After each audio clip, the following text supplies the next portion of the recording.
మనకి బలము అంటే మాంసాలు గుడ్లే గుర్తొస్తూ ఉంటాయి. కానీ పచ్చి కొబ్బరి మాంసం కంటే 4 టైమ్స్ బలం ఎక్కువ. 100 గ్రాముల పచ్చి కొబ్బరి తీసుకుంటే 444 క్యాలరీల శక్తి. 100 గ్రాముల కోడి మాంసం 110 శక్తి. అందుకే ఎంత బలమైన ఆహారం చూడండి పచ్చి కొబ్బరి.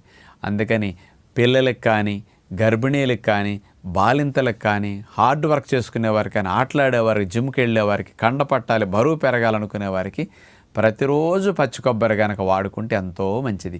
అది జీరో కొలెస్ట్రాల్ అని మాత్రం మరవకండి. ఆ భయంతో చాలామంది మానేశారు. ఇక్కడి నుంచి జీరో కొలెస్ట్రాల్ పచ్చి కొబ్బరి తురుముకోండి. ఒక కప్పులో కొబ్బరి తురుము పెట్టుకుని కాస్త తేనెట్లా పైన డ్రెస్సింగ్ చేసుకుంటే దాంతో తినేస్తే కమ్మగా ఉంటుందన్నమాట. ఏదో ఒక రూపంలో రోజుకు ఒక అరచెక్క పచ్చి కొబ్బరి కనుక ఇలాంటి వారు తింటే తక్కువ ఖర్చులు ఎక్కువ బలాన్ని, ఆరోగ్యాన్ని మీరు పొందవచ్చు.